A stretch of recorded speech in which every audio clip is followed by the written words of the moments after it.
السلام علیکم دوستو، امید ہے آپ سب خیریت سے ہوں گے۔ اگر آپ ہمارے چینل پر نئے آئے ہیں تو چینل کو سبسکرائب کر دیں تاکہ ہماری اسلامی کتابوں کی تمام ویڈیوز آپ تک پہنچتی رہیں۔ ہم آج پڑھنے جا رہے ہیں چیپٹر نمبر 27 اور 28، حدیث نمبر 1933 اور 34۔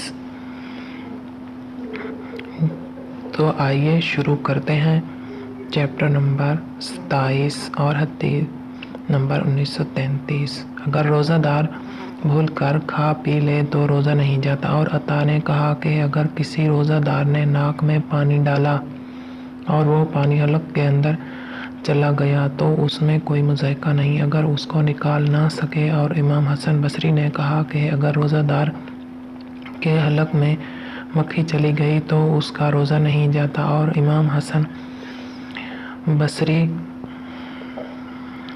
نے جمع کر لے تو اس پر قضا واجب نہ ہوگی۔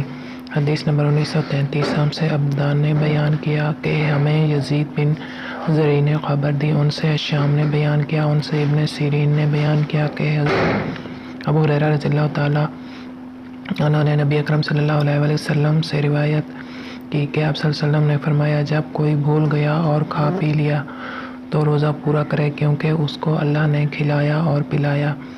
Chapter number 28۔ روزہ دار کے لیے تر یا خشک مسواک استعمال کرنا درست ہے۔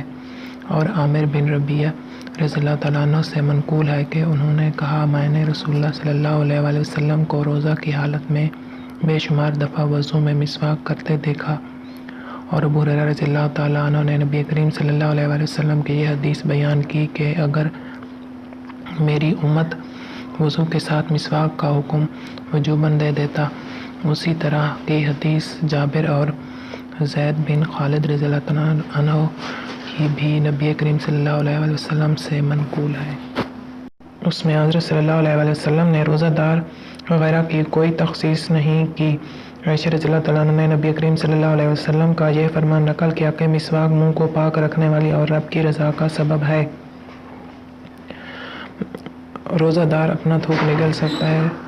حدیث نمبر 1934۔ ہم سے عبدان نے بیان کیا، ہم کو عبداللہ بن مبارک نے خبر دی، انہوں نے کہا ہم کو عمر نے خبر دی، انہوں نے کہا ہم سے زہری نے بیان کیا، ان سے عطا بن زید نے، ان سے عمران نے، انہوں نے حضرت عثمان بن عفان رضی اللہ تعالیٰ عنہ کو وضو کرتے دیکھا اور آپ نے پہلے اپنے دونوں ہاتھوں پر 3 مرتبہ پانی ڈالا اور ناک صاف کی، پھر 3 مرتبہ چہرہ دھویا، پھر دایاں ہاتھ کونی تک دھویا، پھر بایاں ہاتھ کونی تک دھویا، 3 مرتبہ اس کے بعد اپنے سر کا مسح کیا اور 3 مرتبہ دایاں پاؤں دھویا، پھر 3 مرتبہ بایاں پاؤں دھویا۔